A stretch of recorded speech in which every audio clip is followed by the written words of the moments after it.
and welcome to a special edition of Engage with Sage. We are so happy to have all of our future middle school Sage students here with us tonight. We have 10 live views right now. Please text or email anyone you know that might be missing out to have them join us live. But just in case you miss anything, this will be recorded for you as well to go back and watch later. So first, I wanted to just kind of go over the agenda with you. My name is Miss Fogel, and I am so happy to be here with you guys tonight. And here are a few things that we will be going over this evening. We'll all introduce ourselves and kind of say hi, talk about the Middle School Sage Day and how it is structured, go over curriculum, and also our middle school badge system, which is different than elementary is. So we're excited to share that with you, and how to stay current and connected to the middle school Sage activities and events. And plus, as always, the how can we help you have a successful transition? And then we'll leave time at the end for some Q&A. Awesome. Okay, so the first thing we would love to do is to kind of give you a tour of the building.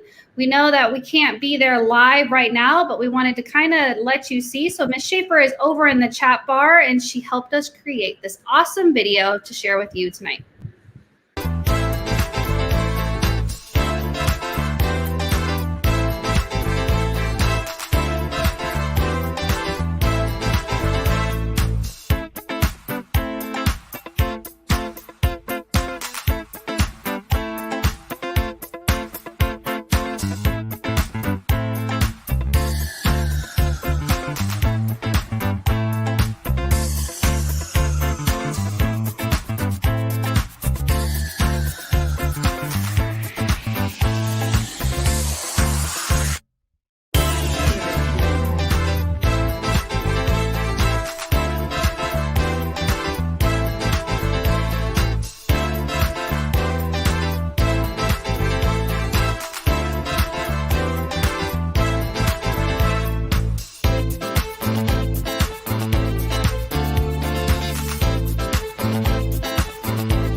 Wasn't that awesome? We love it. Thank you, Ms. Schaefer, for putting that together. And then hopefully you guys at least get a sense of what it looks like. And hopefully we will have you guys up there next school year. We have quite a few live viewers right now. And if you're just now joining us, I'm Ms. Fogel, welcoming you to our special edition of Engage with Sage. Welcome to middle school Sage families. All right, let's get this party started.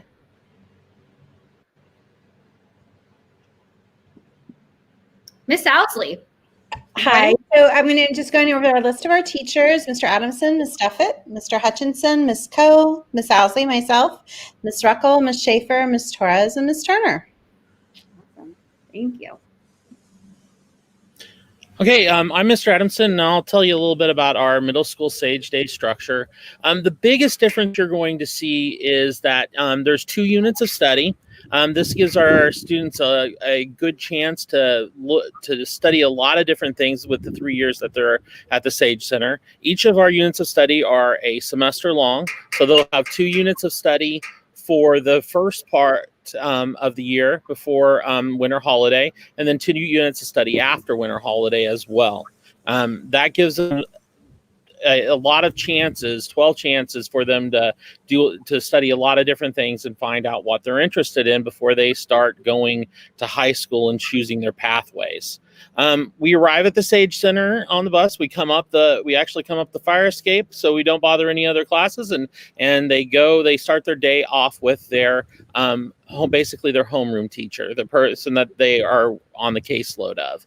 And we usually have a circle during that time to talk about what's going on at school, what is going on with them, and they get to talk with people that have similar interests and going through similar things. So it gives them a chance to really kind of reflect on what's going on at school and see what they want to talk about, do.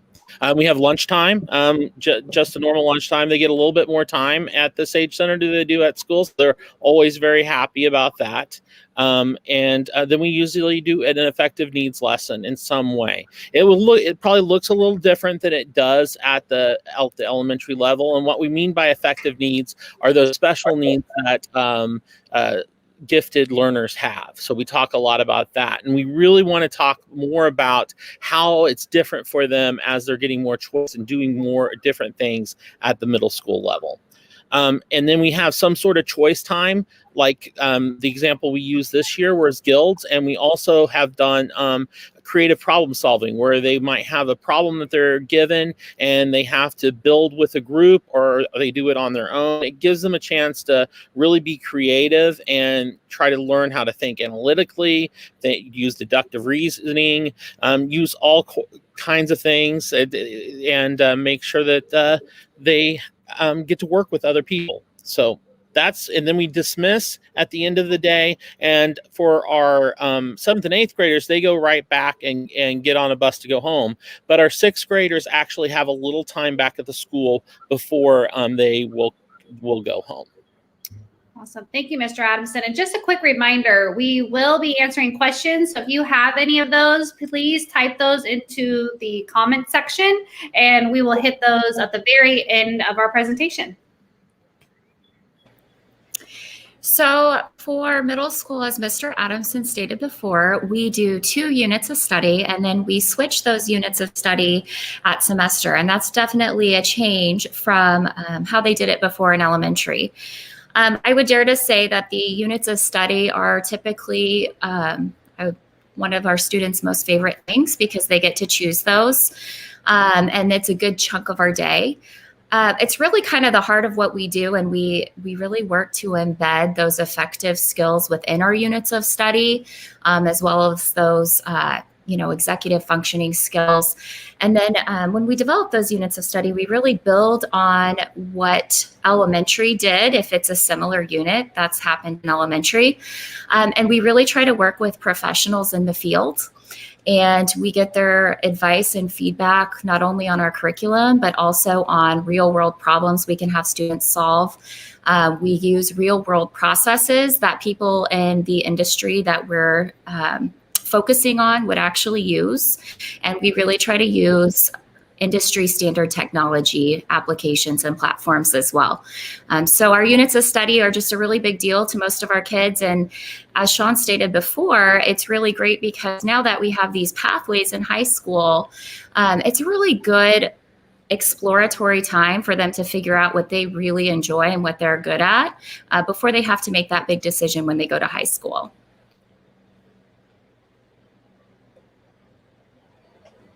Our badging system, I'm going to talk about that a little bit next. We don't give letter grades at Sage in middle school. Instead, we have a system where students earn badges, which is sort of like professional certifications, and also recognition for being responsible and making good choices. So we have a combination. They unlock badges as they earn achievements in the units of study related to the professional skills that they're learning. And they also earn badges based on behavior, which are things like good time management skills, appropriate use of technology, expanding their technology skills, being on time, and professional and responsible. So we have a system called badge rewards, where they're recognized for the number of badges they've earned per semester. And we also have Hall of Flame, which we're really excited about with our Illuminators that we've been doing for several years now. So students can earn recognition for earning all the badges possible in a year, and also for earning all of their badges in the 3 years that they're with us. So we've had a lot of students really achieve amazing progress as they earn their badges.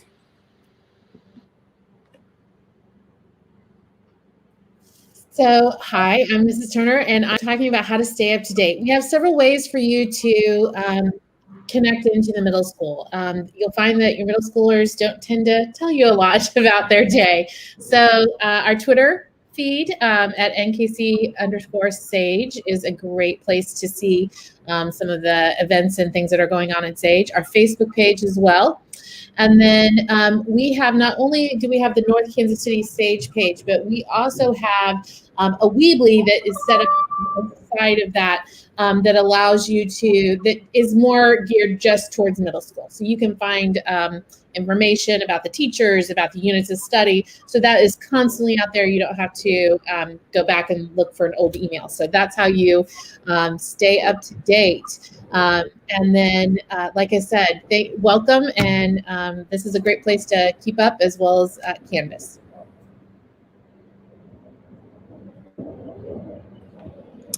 And I'm Miss Duffett, and we just kind of wanted to talk a little bit at the end about, we know that the transition from elementary to sixth grade can be a little scary. It's not a great word to use because that usually has a negative connotation to it. It can be overwhelming for some people, especially parents. I know it's hard to see our kids grow up.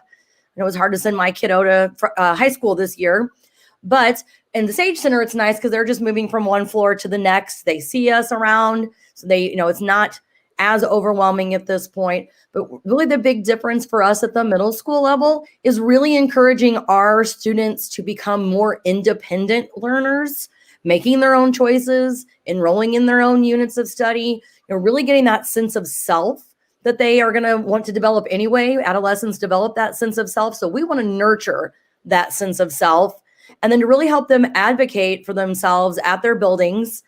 Sixth grade center, having more than one teacher, a little different than elementary. Then as they really transition into those 7th and 8th grade buildings, having many teachers, classes that they'll miss while they're at Sage, being able to work with those teachers, advocate for themselves, advocate for the kind of learner that they are.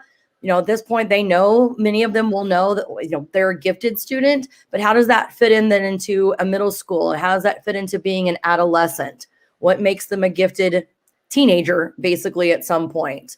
So we just really are looking forward to working with your students and making them part of the middle school Sage family as they just are advancing one more floor in the building.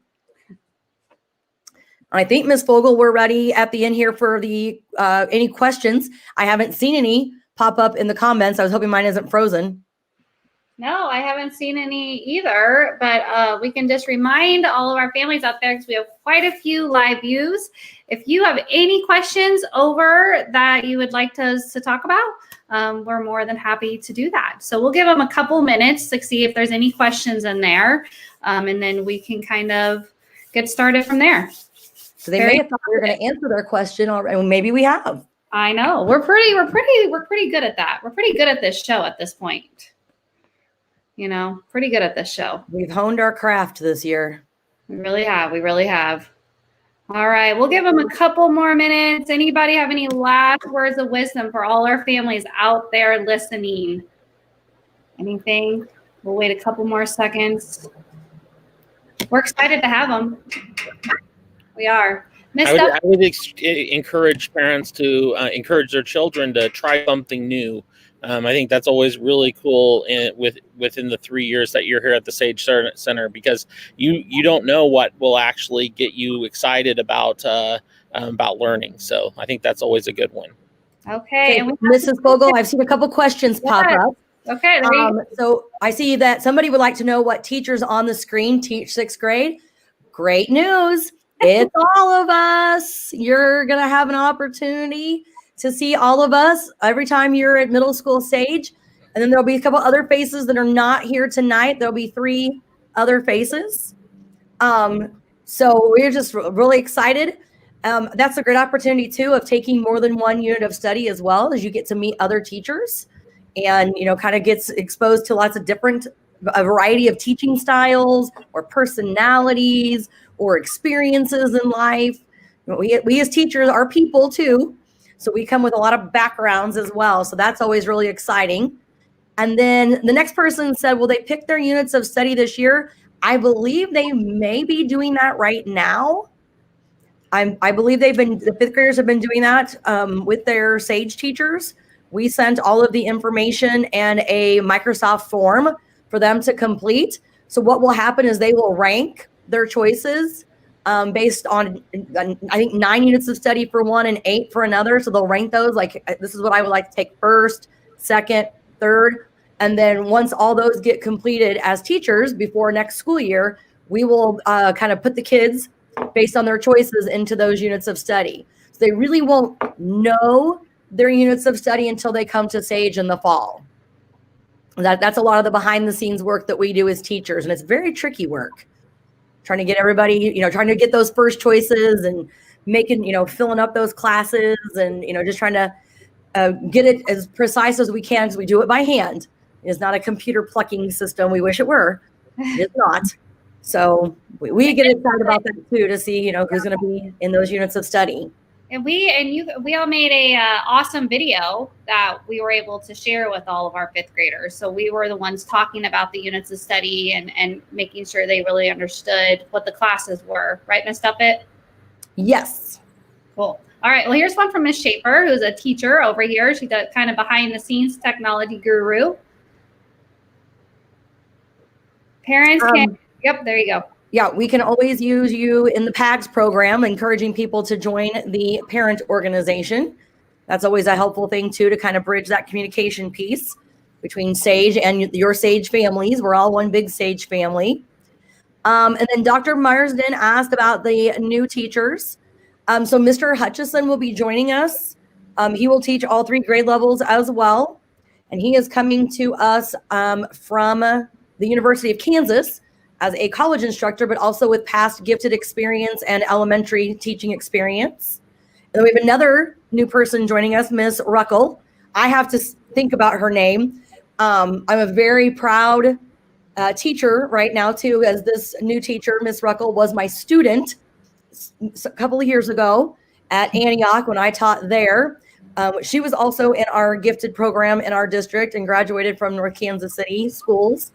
And she's been currently teaching gifted in Cameron, and will be joining our team as well. So we're really excited about having 2 new people join our team.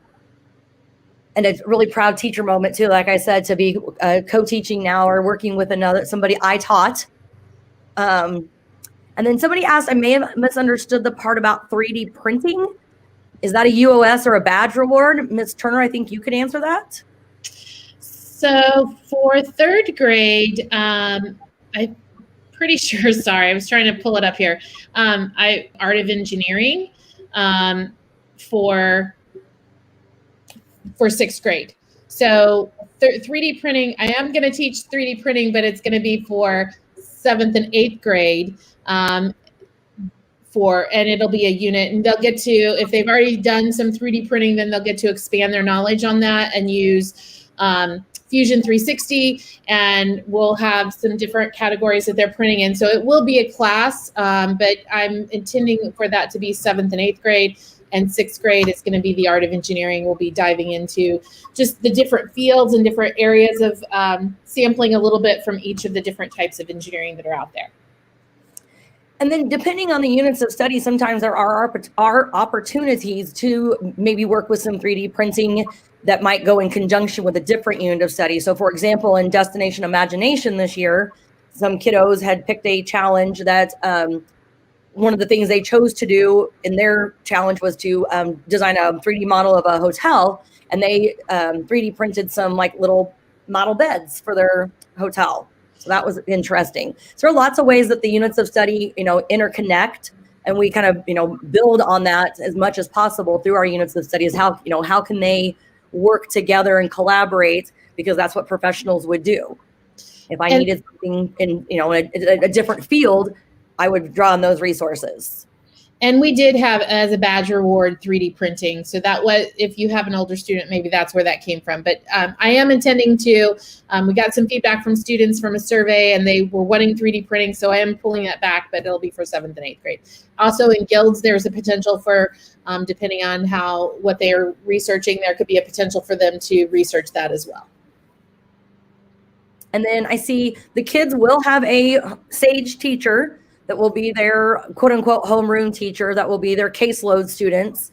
And they will probably know who that person is by the time they come to SAGE, if not definitely the first day. Again, we will be doing all that behind the scenes work as SAGE teachers as this school year ends and next year will begin. So we don't even know that information yet. But yes, everybody will get one of the 9 teachers. And they'll tend to stay with that teacher depending on caseload. There is some exception to that, but we do try to kind of keep them with someone they know throughout their time up in middle school. This year was different. And again, depending on caseloads and how we have to rebalance, that could change, but we do look at that. Okay. Well, awesome questions. Thank you so much, parents, for being here. If you joined late, don't worry. This is a saved video, so you can always go back and rewatch it.